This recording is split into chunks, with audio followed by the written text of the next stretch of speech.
ज्ञान लेना और ज्ञान देना। 2 मिनट समय हो तो उसको जान लीजिए। आ जी, जाए ठीक। खड़े हो जाए।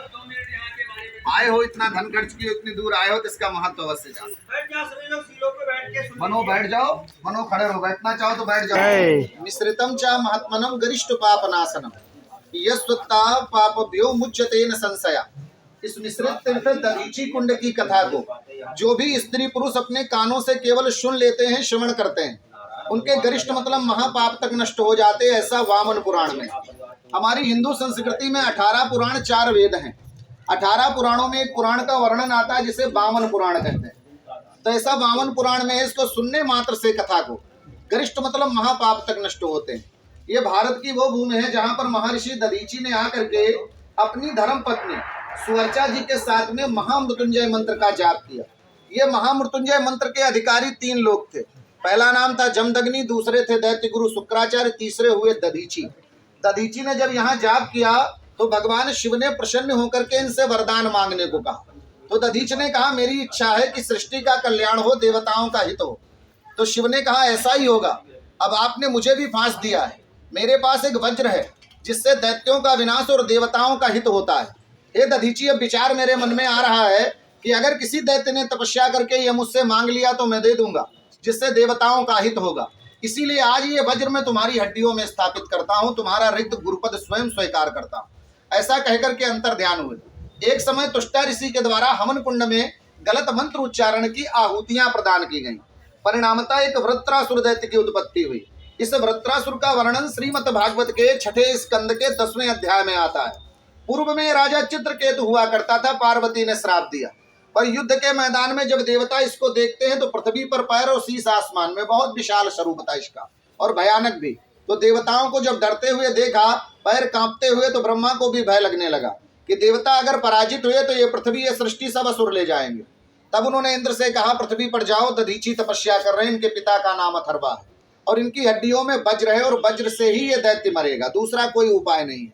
जिसके कारण जिस भूमि पर आज आप बैठे हो ये भारत की श्रेष्ठ भूमि है, जहाँ देवता अपने राजा के सहित दान मांगने आए। दधीच ने कहा दान दूंगा, पर उससे पहले आकाश में, पाताल में, मृतलोक में जितने भी तीर्थ हैं स्नान करना चाहता हूँ। तो देवता तीनों लोकों के तीर्थों को आमंत्रित करके लाए, पर प्रयागराज जी नहीं आए। तो पंच प्रयाग की स्थापना की गई, देव प्रयाग, कर्ण प्रयाग, रुद्र प्रयाग। तो प्रयागराज को डर उत्पन्न हुआ कि कहीं मेरा अस्तित्व नष्ट हो जाए। तो यहाँ 6 प्रयाग उत्पन्न हुए और तीनों लोकों के तीर्थों से दधीच का अभिषेक किया गया। जब सारे जल तीर्थों के आपस में मिले तो ये परम पावन पुनीत तीर्थ मिश्रित कहलाया। मिश्रित माने मिक्सचर, मिला हुआ उपनाम दधीची कुंड। इसका वर्णन जो है वो वामन पुराण, स्कंद पुराण, महाभारत, शिव पुराण, ऋग्वेद में है। ऋग्वेद तो यहाँ तक कहता है इस जल को केवल नमस्कार करके अपने ऊपर छिड़क लो तो इस काया से जानकर हो चुका हो या अनजान में सारे पाप नष्ट हो जाते हैं। दधीची को विष्णु ने नारायण कवच प्रदान किया था, ऐसा लिंग पुराण में। दधीच ने स्नान के बाद अपने शरीर में दही और नमक लगाकर गऊ से चटा दिया। छोटा सा ब्लेड लग जाए तो हम सब पट्टी करते, पेन किलर खाते, रात भर सो नहीं पाते, अपार पीड़ा सही। उनकी चेस्ट की हड्डी से 3 धनुष हुए।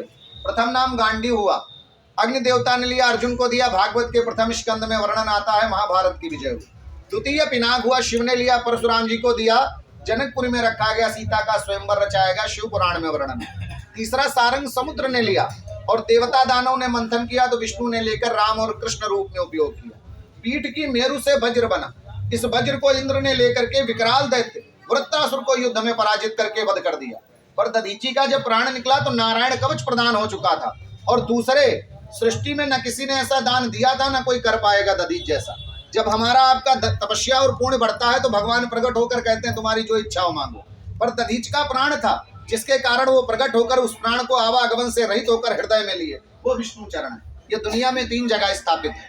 पहला ये बिहार के गया जी में है जिसको चरण गया कहते हैं, ये नैमिषारण्य नाभि है और बद्रीनाथ में कपाल गया है। ये भारत में केवल 3 जगह है। जो भी स्त्री पुरुष अपने ऊपर जल छिड़क कर हाथ से जल लेकर के विष्णु पाद में दे दें, उनके पितृ दोष नष्ट हो जाते, जीवन सुखमय व्यतीत होता है। नाभि माने पेट होता है तो पितृ भोजन पाते हैं। आपकी इच्छा आवे तो ये